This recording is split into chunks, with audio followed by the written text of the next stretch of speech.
I said, my name is Rosemary Jane, and Kimberly McLean is on the call with us, moderating the chat. The topic that we are looking at today is connecting parents to Schoology. We have a quick agenda to go over with you. The first topic, we'll have a quick discussion about why connecting your parents is important, the ease of access for them, and if they have multiple children learning at home. How a teacher can view if the student's parents are connected through the Members tab, and how to get their access codes. How to get student information in PowerSchool, Clever, and Schoology for contacting parents. So I have a resource folder I'm going to be sharing with you. Step-by-step instructions for parents to connect. And we're going to look at what Schoology looks like from the parent perspective. Then we're going to look at some sample ideas of how to set up your course with a parent-friendly navigation in mind.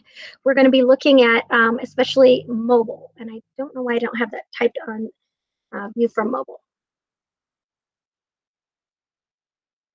All right, so I have both an Android and an iOS iPhone, and so both of those apps work great. So we're going to look at the app.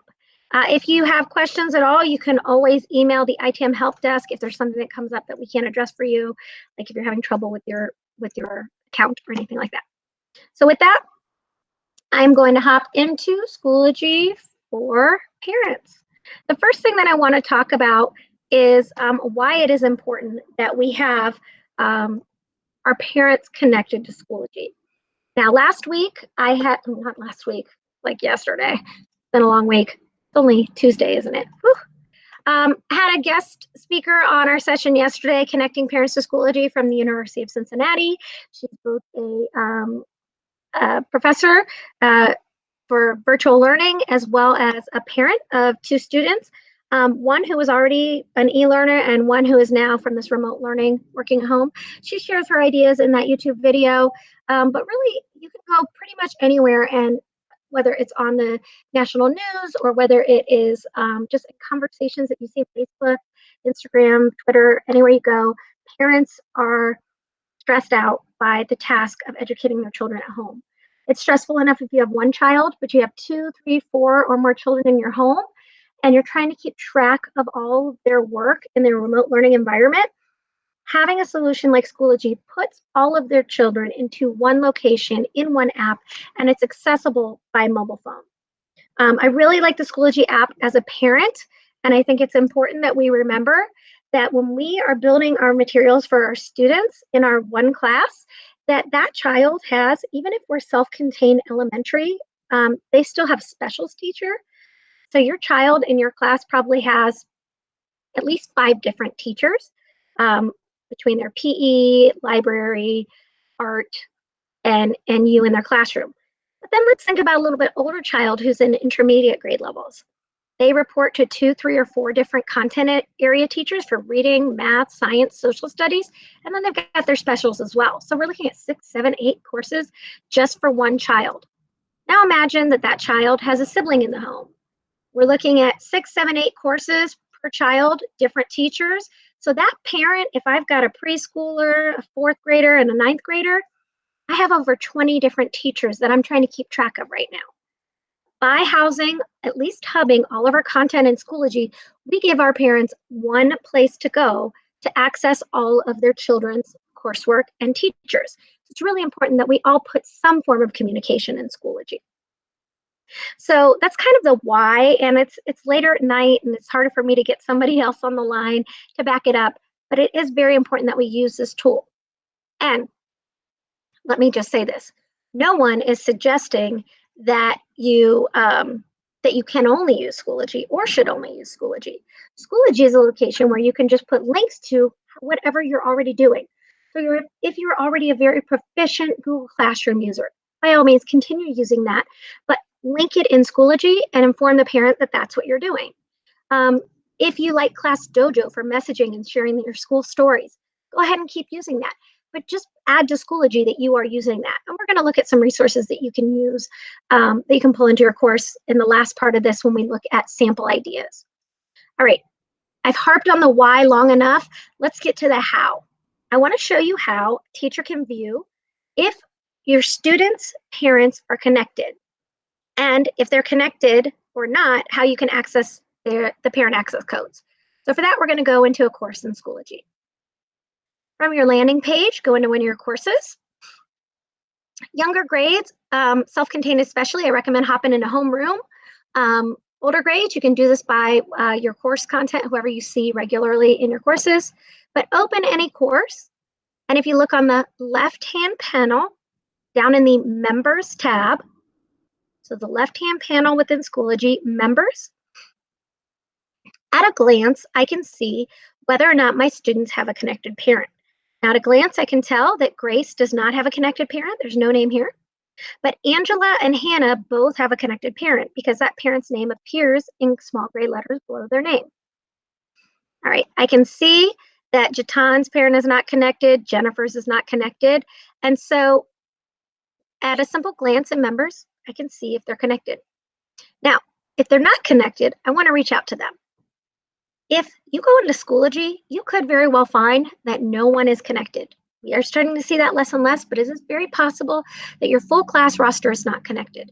So you'll want to try to use whatever format you've been reaching out to your families over these last few weeks and give them the information that Schoology is a one-stop location where they can connect to all of their children in the district. And even if they only have one student in the district, that they can connect to all their children's teachers and the child's school. So your next step then would be to find their parent access code. So over here in this green box to the right, it says access code. This can be a little misleading. This access code is to join as a student. Don't share that code with your parents. So do not share this access code. But right at the bottom of that, there is a little blue hyperlink that says parent access codes. Click that. Going to prompt you to download an Excel CSV file. You click download. Now I've previously opened one where I've blocked out the actual codes. I'm going to open that. Oh, shoot. Okay, it'll open up something like this. And then so you can ignore the first couple of columns here. You can see your students are sorted by their last name, first name, and then column F, as in Frank, is where the parent access codes are. So I like to make that column wider, and I increase the font just so I can see it a little more clearly. Now another don't. Remember I said don't share the course access code with parents? Also, please don't share this file. That file has everybody in the classes, everyone on the class roster, it has their code. You don't want to share the file with parents. But if I get a hold of Grace's parent, or Jatan's parent, or Jennifer's parent, I can share their individual access code with them. So I can say to Grace's parent, here is your access code. I'm going to show you a couple other ways that they can get their access code information as well. So for this, I'm going to open up my Google Drive. I'm going to share this folder with you in the chat.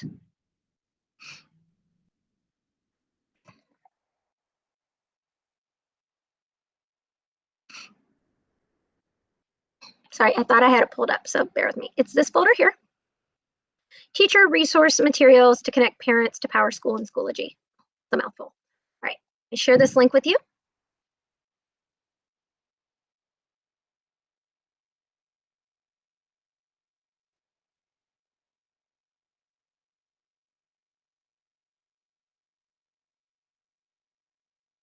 Okay, there is a link to that file, and I'm going to show you what's in here.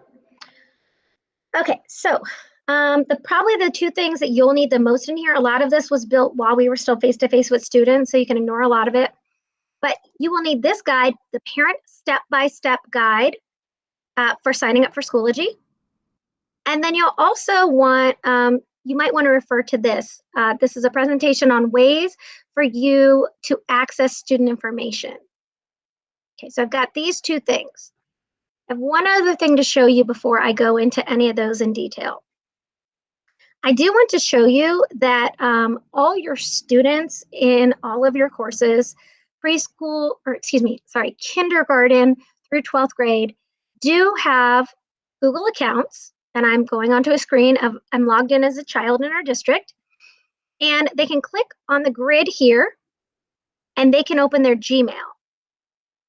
So I showed you within Schoology how to get the parent access codes, but I just want to show you that Cincinnati Public Schools has emailed the parent access codes for Schoology and PowerSchool to every student in the district.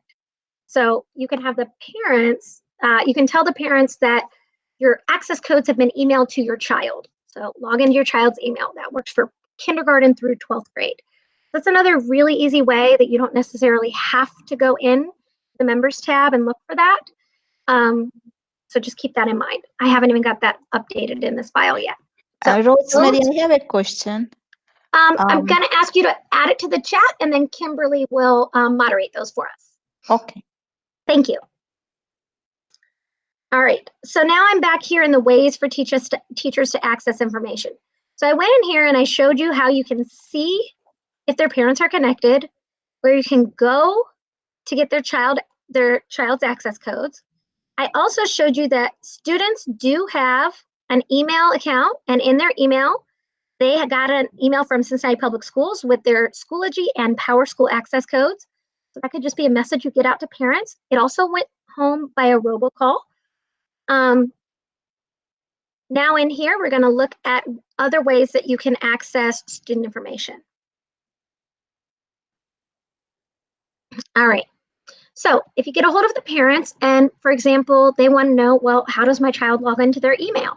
You would need to give that parent the email address and the password. So you can go into PowerSchool to find your student usernames, which their usernames is the beginning of their email address.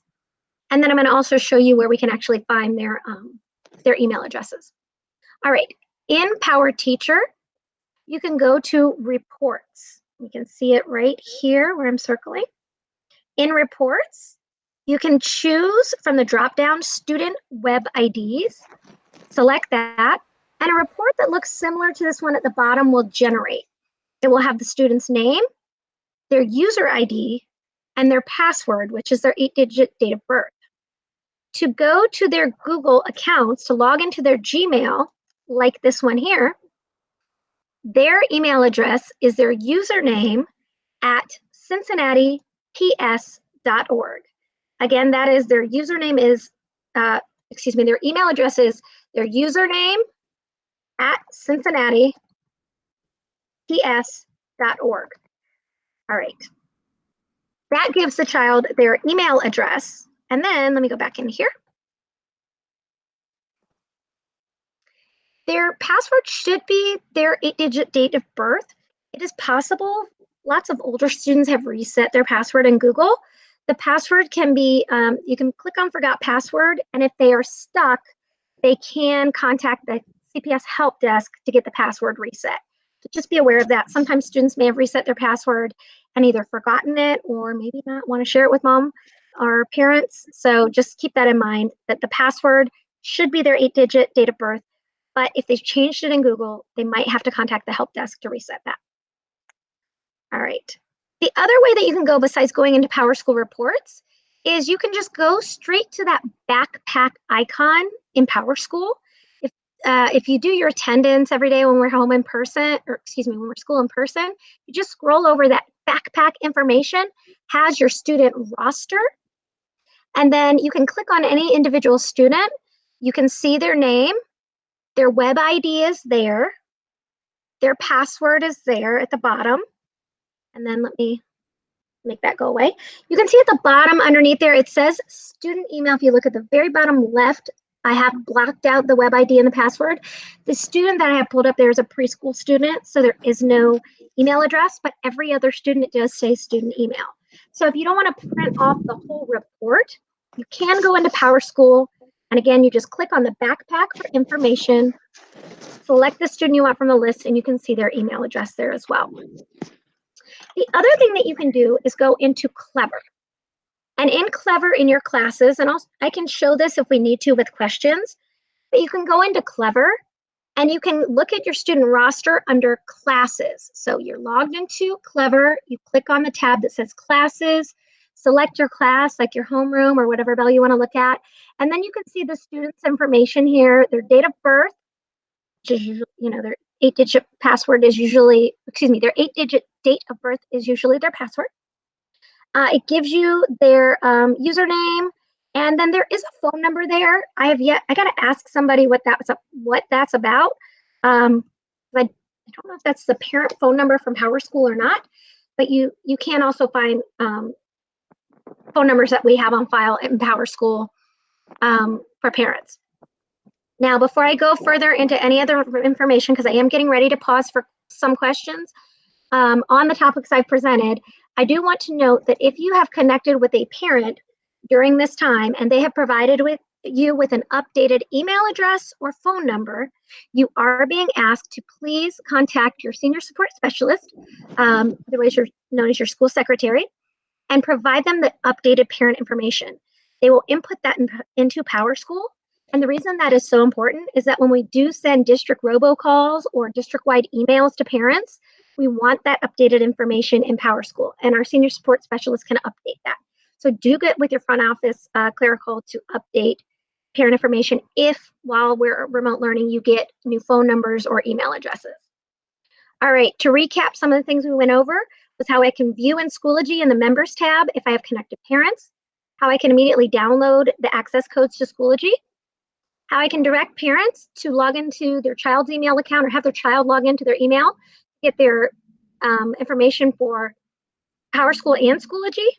And we looked at the ways that you as a teacher can go into, I see Brittany's son, sorry.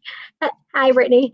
How you can go into either PowerSchool or Clever to find student information that you're going to need to connect with your parents.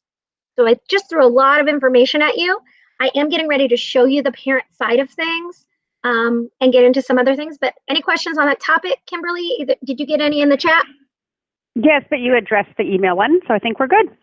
Oh, perfect. Oh, when I answer the questions before they come. Sweet. All right. The next thing we are going to do is look at, let's imagine that you have gotten a hold of a parent through either a phone call, email, or whatever method, if you use Dojo, whatever method you're connecting with them, and you ask them the question. This is what I recommend you ask them. Do you have a Schoology account? Sometimes, especially if you're a younger grade teacher, the parents do have it, but they have it for their older sibling, and they didn't realize that it applied to their younger child as well. Ask them, do you have a Schoology account? If they say yes, we're going to show them how to connect the additional child from your roster. If they say no, we're going to direct them to create an account. So in that teacher resource folder that I dropped into the chat is the step-by-step instruction guide. We're going to go through this together, and then I'm going to actually go into another browser and show you setting up a parent account. So how to sign up for Schoology. I would share this document with my parents. You could send this if you are a Dojo communicator, put it on your class story and say, hey, parents, make sure everybody is signed up for Schoology. You don't know how to get your access code, it's in your child's email. Don't know how to get into their email, here's the instructions. Don't know what I'm talking about, contact me. So give them some options to walk themselves through it, but I would post this how to sign up for Schoology to all your classes, however you're communicating with them. Have them go to Schoology.com and they're gonna click sign up. Ignore that, it's a great app. I will not disable it, but it interrupts every 15 minutes. All right. They're going to click sign up, and they're going to, remember this is if they don't have a Schoology account, click as a parent. We have had some parents, and that's why it's important to ask that, create 2 different accounts for 2 different kids, and then that creates a problem for the parent because it's supposed to be all in one. So ask them first if they have an account. If they do, please bypass these directions. They're just going to go to the add a child direction that's coming up. All right, so if they don't have an account, they click parent, and then they're immediately going to be prompted to enter that access code, which they either find in the email to the child or that you provide to them. They're going to click continue. It's important here that we share this guide with them because we have a lot of parents do this step wrong. The parent is supposed to enter the parent's name, not their child's name. We already have the child's name attached to the access code. We need the parent name in this area. They click register, and now they have created a Schoology account. Once they drop into their Schoology account, and I'm going to open a real one in a minute, a parent account, then they kind of have a little bit more of a different view than you might be used to in Schoology. But if they answered, yes, I have an account, don't have them create it, but go to step 7, add a child. So if they already have an account, they should just log in and go to step 7, add a child. All right, they add a child and it prompts them to enter that child's access code. because the access code is related to that child and every course that child is in. So they just need to connect to their own child, and then they're connected to all those children's teachers. They use the code, and now they have both their children in the account, and they can toggle between the two. All right, that is the step-by-step instruction guide. That was found in that teacher resource folder, Schoology Parent Step-by-Step Instruction Guide. You will want to keep that handy and share that with your parents, however you communicate.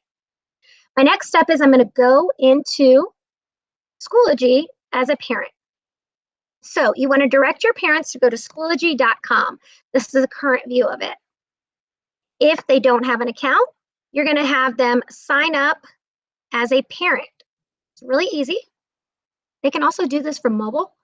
I do recommend everything's easier on a computer, but everything I'm showing you can be done from the mobile app. They would just download the Schoology app in either their Play Store or iOS store. It works on Android or Apple. Sign up as a parent. When they click sign up as a parent, they are prompted to enter the access code. So if I am on the phone with the parent, I can tell them that code right here, and then they can just enter that code. It's not a real code because I've X'd out them. It's going to tell me it doesn't work. But anyway, that code doesn't work, but when you give them their code, it will work. Now, it will walk them through those steps that I showed you of creating their account. Or it's going to prompt them to log into their parent account. I have a parent account and I've logged in. Now, when a parent logs in and they connect to their student, it usually defaults and goes to that child. So this is my daughter. She finished it virtual. She was a Walnut student, finished it virtual. So this is her course, or excuse me, her account in Schoology. We have had some parents contact either our help desk or even us or teachers and say, I don't have any courses. That's right, parents don't have any courses. They're not enrolled in courses.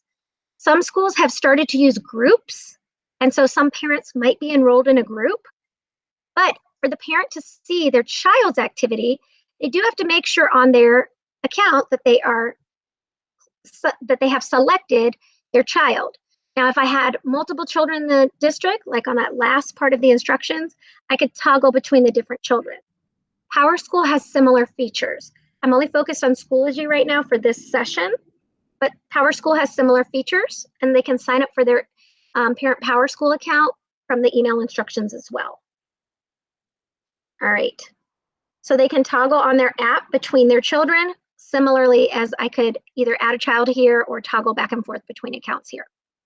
So if I go in and I'm now on a child, then I can see all the courses my child is in. And what's really great is I get to see those, all of the updates that their teachers have posted to my child in chronological order.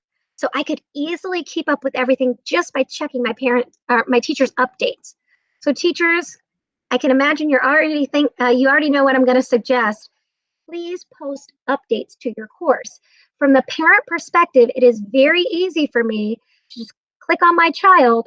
I land on the recent activity, and I can read all these updates.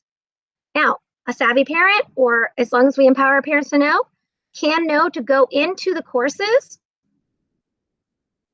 and then view the materials that's in the course. So I can go into my child's different courses and see the content. Great thing is I see it through the lens of a parent. I cannot participate in the discussion. I cannot add a comment to the teacher's updates. So the parent view is very important for student privacy because we don't want our parents going in and assuming the seat of a child. The parent view gives them like a lens into just their children's activity. So if that parent does click on an assignment, they will only see what their child submitted. If they click on a discussion board and there's discussion posts from the whole class, they'll only see their child's post. It's really important that we have our parents connected, not only for the ease of their access, but also for overall security. All right, let me hop back over here and make sure I'm not skipping something important. Hey, Rosemary, sorry for the echo. Can you address ways to motivate parents to sign up for Schoology beyond you giving the convenient and updates, things like that? Yeah, certainly. So the buy-in for the parents, why they should sign up for Schoology. This is a little bit outdated, but I do have a video on my YouTube channel from when we were in session in person. And you do have to bear in mind that this video does, oh, now I can't find it.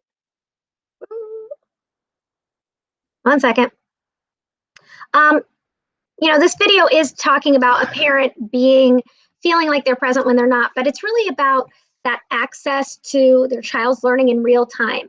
If a parent only gets access to their child's report card or only gets a phone call when something is wrong, then all they can do is react. By being connected to Schoology, they can follow instruction in real time, whether that's during the traditional classroom environment time, and that's what this video speaks to, why it's important to be connected while this child is in session. But especially during this time, it's important for parents to be connected so that they can reach all of our content that we are preparing for them for remote learning. So whether or not it is just connecting them to the remote learning packet or engaging in an update, there's also private messaging. I didn't go into all the features of the parent account, but that parent can individually, privately message me as the teacher. I know that this is me, but it's my kid, and so I'm not connected to this one. So I can go in and send a private message directly to the teacher, and I can do this all from my mobile phone. I think the power of mobile is probably the biggest selling point to parents. So to parents, you can have all your students in the district in one app. You can be connected to all of their teachers, and it can be across the district. So I could have a child in one building in elementary and one in high school, and I'm connected to all of those children's courses and teachers in one application. Do we need more why I should connect or stronger reasons? I'm not seeing any questions. Sweet. All right, let me hop back on the agenda. Okay. Excuse me for a moment. This is Stephanie. I have been trying to send messages through the chat and they're not sending. Oh, I'm sorry that you're having technical problems. Don't worry about it. Why don't you just ask your question right now? Okay. I can see Stephanie's messages. That's what I asked you to address. Oh, okay. Did you get them? Yep. Yes, yes, I can see them. I didn't see them on the screen. Oh, yeah, I don't show them when I don't go into them. That's why we have a chat moderator. Kimberly just tells me the information I need to know. Okay, go Kimberly, yay. She's great. She is. Yeah. Okay, thank you so much. All right, I'm going back to the agenda just to double check that we hit all of the points on here. I showed you how to get the student information. I showed you the step-by-step for parents to connect and what Schoology looks like in the parent perspective. So my next topic is sample ideas for how to set up your course with parent-friendly navigation in mind. Visuals, parent resource page or folder, and updates. And I probably recommend that in almost like the reverse order. I definitely do visuals first. I'll look at that next. Updates for sure. And then having a parent resource folder, or at the very least that link to the remote learning packet. I'd have it in your course because that piece of paper packet that we sent home like a month ago may or may not be lost by even the most diligent parent. But if I add it to my course, that parent can access it by their phone anytime they need to. All right. And I'm gonna, in about 10 minutes or so, I'm gonna stop presenting. I'm gonna show my mobile phone because I think the view of this on mobile is a very, very powerful and good selling point for anybody who's considering why they may or may not want to use this. All right, if I go into my courses, I'm gonna go into this sample course. And sorry, I really should have changed this to begin with. Wait 1 second.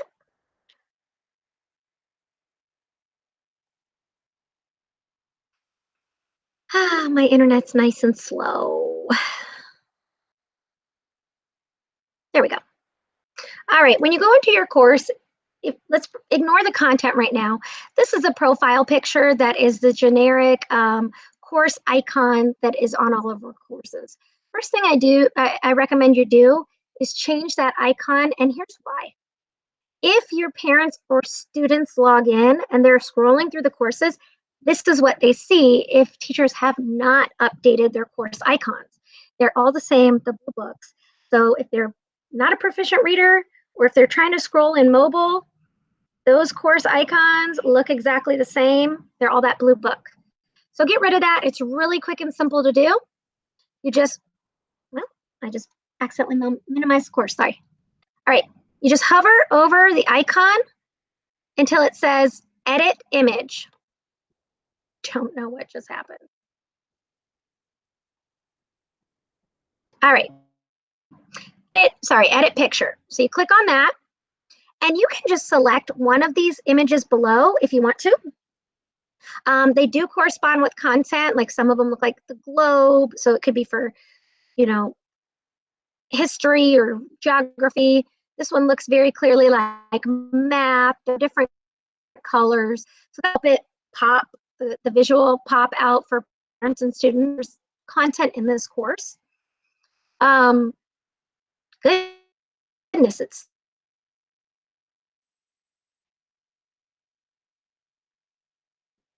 and we wait. That's how you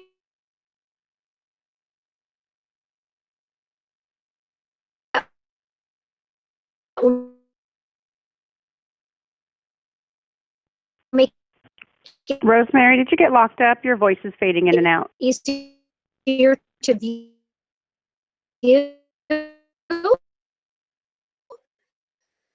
Then I would front row.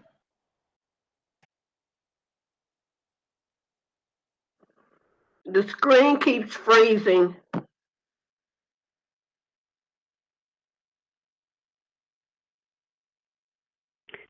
It looks like Rosemary had to reconnect, so let's give her a minute to rejoin us. Thanks. I had to here she refresh is. my screen. Sometimes when my screen slows down, I just have to refresh the whole thing. So I'm still here. All right. I was in showing you how to change this picture. So let's do that. Let's all agree to do that. I would also just add that I like to add a custom image. I save an image to my computer because I can put in something that looks very much more like the content. So I usually use a preschool example, so that looks like preschool. When I click on courses, then that's a lot more visually appealing, and it gives me a visual cue for where to go. Some people have literally put in a tile that says remote learning or work from home. I even saw somebody use their Bitmoji, and I thought it was so, so cute. Kimberly knows I'm a bit of a Bitmoji fan. And somebody used the working from home icon on their course. So I thought that was cute. You can do whatever you want to do on that. My next tip for parents to connect is give them an update that is beefy. Put some content on there. Don't just— Rosemary? Yeah, Your I'm not screen is sharing not. mine. Okay, just wanted to be sure. Yeah. Until you said my name, no, I totally didn't know I was not sharing. There's gonna be a long part of this video where my face is just way too big. Okay, sorry. All right. In the course, hey y'all, it's 8:30 at night. It's been a long day for all of us, right? All right, in the course, back in materials, I was just showing that I had changed the picture to something, a custom image. And then I talked about going to updates, adding something, so I called it beefy, like some good content. Don't just say hello or tell them what to do. That's great, but that's good instructions. You could say things like, hey, parents, I'm still communicating through Dojo. If you're not connected, you could put that in an update, all right? But then you can also add files, links, and then this one's probably my little favorite, the insert a video. I've got a sample that I did in my previous session this evening. I mean, you can ask them questions. You can put a poll in there. Poll is right here. But you can add a poll. No idea why that just hopped back there. You can attach any files that you need, PDF, Word document, PowerPoint, anything that you already have. You can put it right there on the update if you want to. You can link out to videos, different websites. And then that video, if you post a video in your updates, which you can do everything I just said, you can do it on an assignment, a discussion, a test or quiz, any of those materials, you can add all of these things. So you can start your recording here, and it starts recording right away. So I can read a story to my class, or I can just give them a friendly I miss you message, or I could even do a quick mini lesson. I hit insert recording. There's no extra tools to learn or download. It occurs right here in Schoology. You get to preview it, and then you insert it. You hit, I gotta have some sort of message, and hit post. It goes out to everybody in your course. It does show up for that parent in that parent view. So put some good updates in your course. In your materials, I do want to show you pulling in materials from different resources like your remote learning guide. I want to show that. In Add Materials, you can go into Import from Resources. The remote learning plans are in our group resources, and they are under school resources. Scroll down to Cincinnati Public Schools. These have been here the whole time, guys. Right here, remote learning plans. Let's say that I teach 4th grade. I can pull that 4th grade plan in, hit import, and now there's a link directly in my course to the remote learning plan. So even if that's all you add to your courses is an update and a link to the remote learning plan, you will be doing your parents at home a big service who are teaching, who are home instructing, especially multiple students. So put an update to tell them what's going on and how you communicate, and add that remote learning plan. There's all sorts of other things that I really like to add, like visual types of pages and things like that. With it being 8:40, I want to leave the last 15 minutes for questions, but I will just show this one.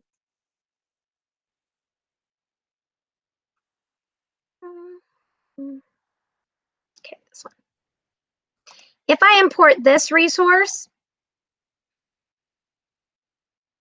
it comes in, and this is a preschool one, but you could always edit it for yourself. It comes in with a link to the preschool remote learning plan, preschool Scholastic Learn at Home. They're doing a big Mission to Move campaign in preschool. They have some different apps that they use a lot. They even got Class Dojo and Conscious Discipline, which if you are at home instructing, I recommend anybody to check out Conscious Discipline. But that resource can just be pulled right over. And so now in the next 4 minutes, I'm going to stop presenting, and I'm going to show you what that looks like on mobile. And why it's so worth building this content in for your students. So I went into mobile, and you can see that little homeroom, see my little cutesy image. It looks better than that generic blue book. I tap that, and it does, the first link is all links, even the one that I added visuals. So the first screen in materials is the name of the links. So name it something that really makes sense. Like that one with all the visuals is named Resources for Families Learning at Home. But once I open that resource on Schoology Mobile, these images all show up very well.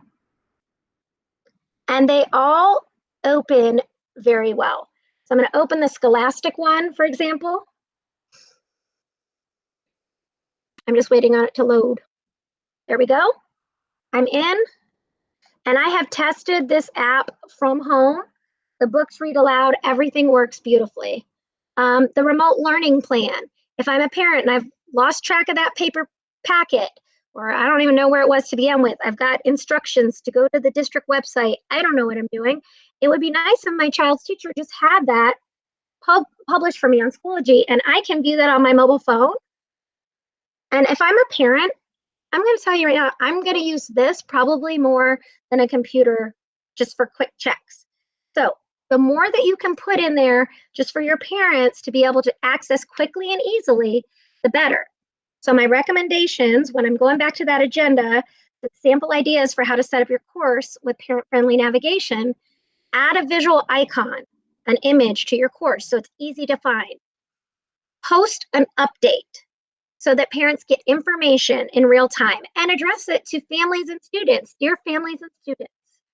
And then add materials in your course, especially visual friendly, but even if it's just a link to that guide, remote learning at home. Add that to your course.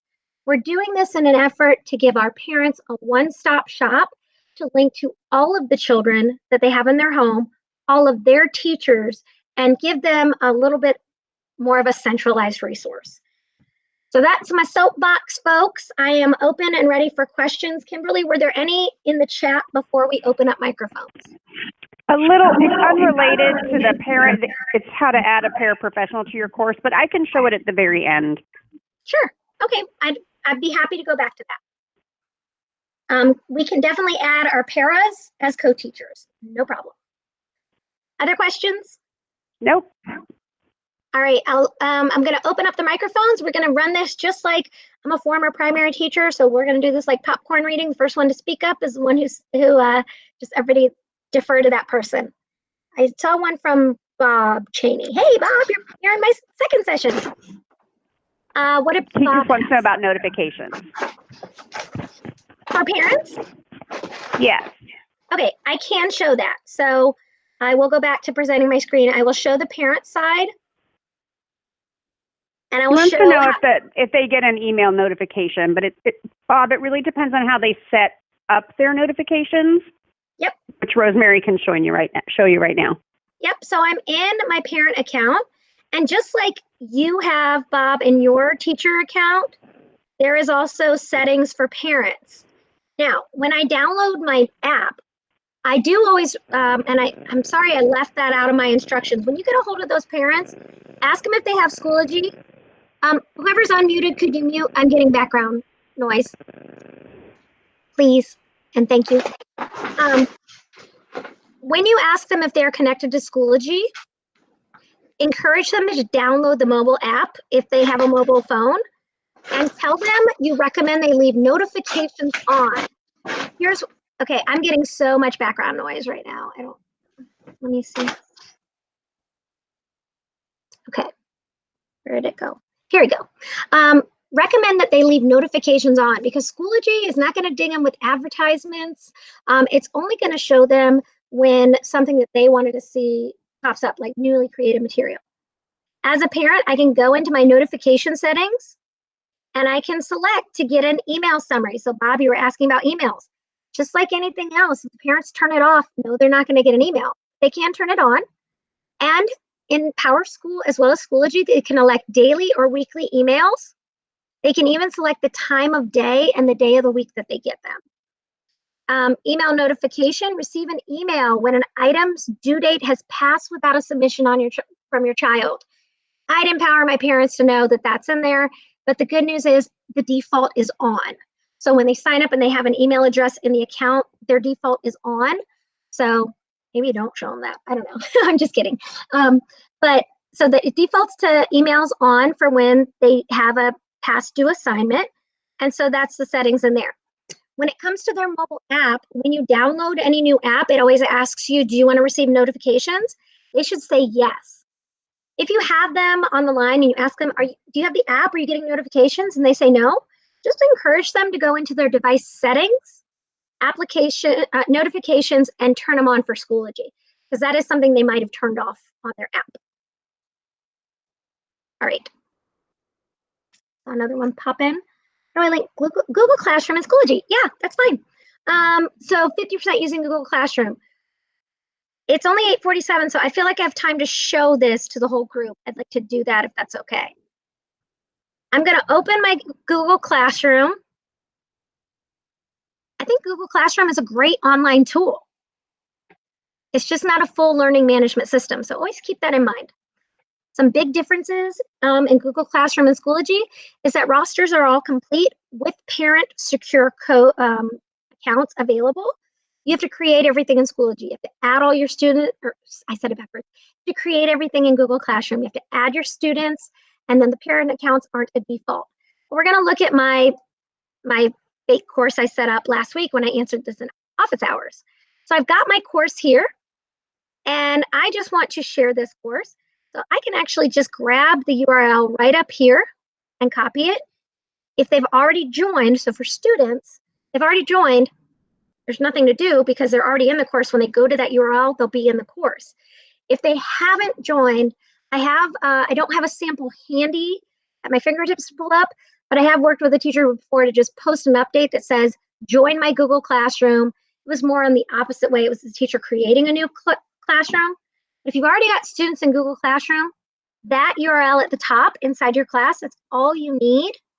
You copy that, you go to your class. I would recommend you just add it as a material. I like adding these as pages better because you can give some description with it.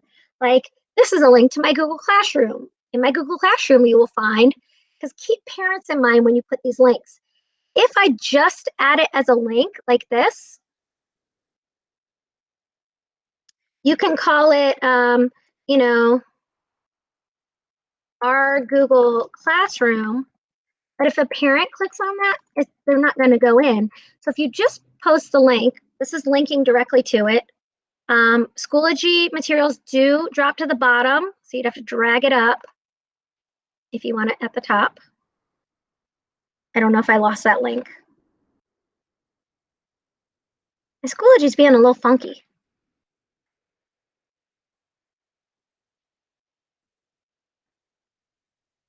Where'd my link go? I keep losing it. Anyway, this is the link, right? That links to our Google Classroom.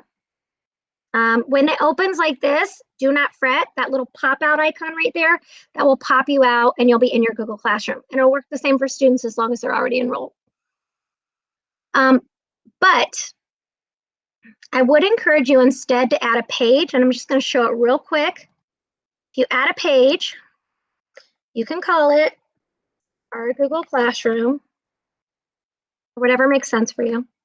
And then here you get to give some information about this link and why I'm using it. And think parents, seeing this link, tapping on that link in their app, and then it just says Google Classroom, and they're just like, well, I guess that's for my students. But here you can say, tips for parents. You might want to let them know this is your child's Google Classroom, and if you want to view their activity, have them log in, or I don't know, say whatever you want to say. And you could have directions for students too. Now, the other thing that's great about adding a page is you can embed content. So if I wanted to, I'm going to go fast. I'm not going to go over the how-tos too much, but I could snip a picture of that classroom. I'm doing this real quick and dirty.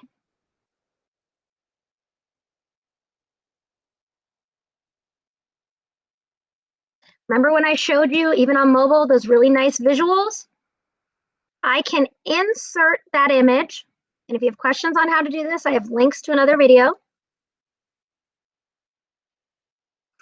I can resize it or whatever, but then I can select it and I can drop that link on the picture too. Oops, sorry, I thought I had that. Copy, paste, insert. And now there's a little button at the bottom of a page. I can click display. It defaults to display on a new page. I want it inline. I hit create. Ignore all the junk on the top. I would organize my course better, but I just want you to see it. Now, when my students and parents log in, there's information about Google Classroom, why I use it, tips for my parents. Then I click on the picture and then I go in. So with a few extra clicks, if you just add a page and add some descriptors and visuals, that's so much better than just posting a link where parents are like, I don't even know what this is. What is this thing? So give them some information right there in the course. All right.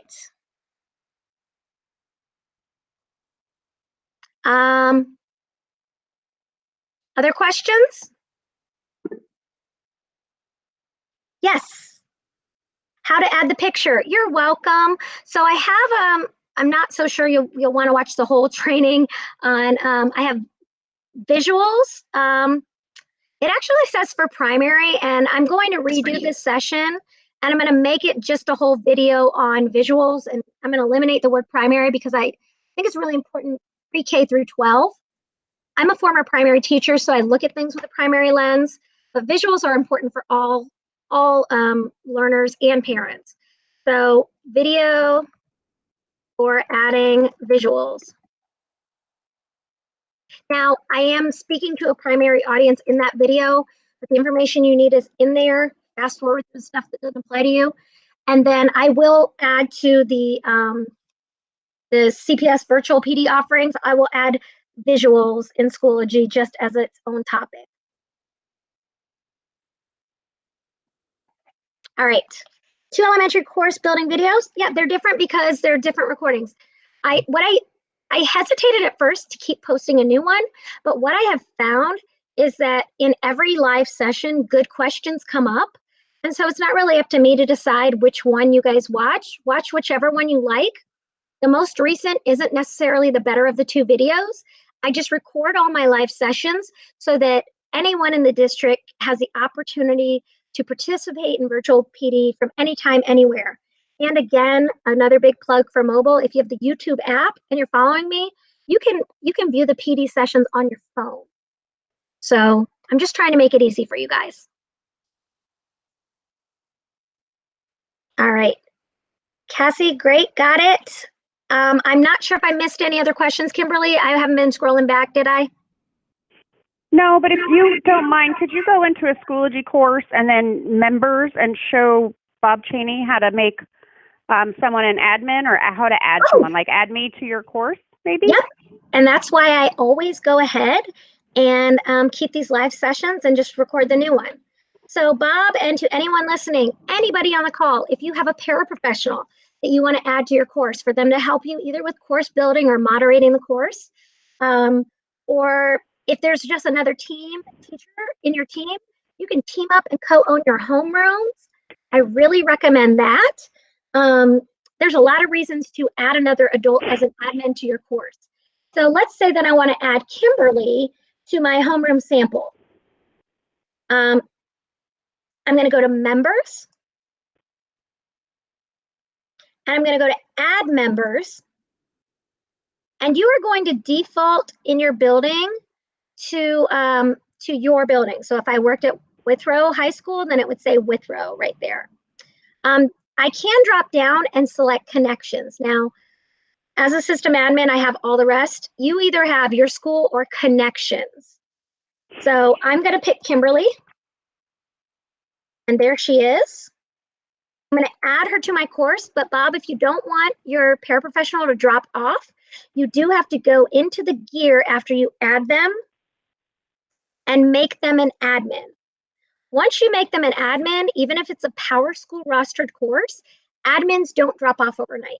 But if you add students, some people wanted to add their paraprofessional just to the student role so the para could see the student content. If you want to add a para just in the student role to see content, that would be a time when you share that access code. And then like at the Montessori schools, especially, I worked with some paras on that. They would just join the course every day as a student. So they'd have to go in, courses, my courses, and join, and they go in themselves as a student. Again, you wouldn't share that code with students in your building. That would just be if you wanted to have a para who did not have administrative rights in your course.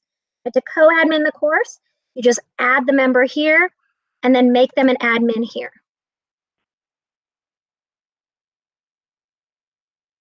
Rosemary, could you post a link to your YouTube channel again, please? Certainly.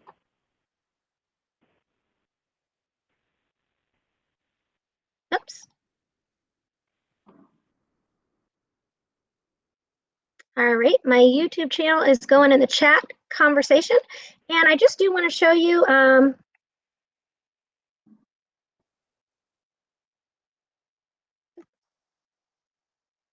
there's my YouTube channel link. I do want to show you that I've even just updated the one that Kimberly and I did at 6 o'clock. I can't always get it updated within an hour, but I always do update them by end of day. At first I was saying business day, but I end my business day at all hours. So by the end of day, any PD sessions I've done that day will be added to my YouTube channel so that you can view whatever content I have led. When you click on the video, beneath the video is the title and the details, but I have made my details have the agenda topic in it and then a link to the chat transcript. So if we shared really good links or resources in our chat, that transcript appears here. Now, I did admit somebody into the phone call who wasn't signed into their CPS account. You will not be able to view chat transcripts unless you're signed in your CPS account, because it does contain our first and last names, things like that. I don't want to share that document outside the organization. So make sure you're signed in if you want to view the chat history document. And if you want to keep seeing these videos, you should probably subscribe to Rosemary's channel. Yeah, thank you, Kimberly, my promoter. I always forget to say, hey, do me a favor. If you watch them and you don't hate it, go ahead and like it too, just so I kind of get a little bit of a view of who appreciates this. So I'm going to become one of those people. Hey, please like and subscribe. But really do, because I am trying to build this content out to be helpful to you as you are remote learning, doing your PD in your own time. So, and I have included links in my chat transcripts now. I link out to there's virtual PD schedule. And if you view it, we did add about a week or two, or whenever we started this, a category for, as you complete this, please don't forget to complete this tonight. There is a category for, oh, what type of training was this? You joined tonight a virtual PD session, but if you watch any of my videos, you viewed a recorded virtual PD. So please, if you're watching one of my PDs on my YouTube channel and you view that, go ahead and track that in our contact hours and feedback form. One, I really, really value your feedback. It's why I started these later night sessions, because of some feedback I got from some teachers. But share your feedback and let us know that you viewed a recorded virtual PD session. Great, Sharon. I'm glad. All right. Well, it is 9 o'clock, and I hope that if you are finding yourself having to adjust your day to the evening like this, you are adjusting. The reason we offered this was not to add more to you. It was actually just to make it more flexible to meet you where you are. We realize some of you are at home doing remote learning with your own children. During the day, you are remote instructing and reaching out to your families. So I'm trying to just give you another option, but please don't add this on and make it extra hours. Do your best to take good care of yourself during this time. Be forgiving on yourself, and take the time elsewhere, because we don't want to burn out. This has been hard for all of us. So I hope that you find the recorded resources helpful. And if you need anything at all, that's what the Learning Technologies team is here for. We're here for you. So thanks for your time tonight. And Kimberly, thank you so much for moderating the chat. Oh, hey, you rock too, Diane. We do it all for you. All right.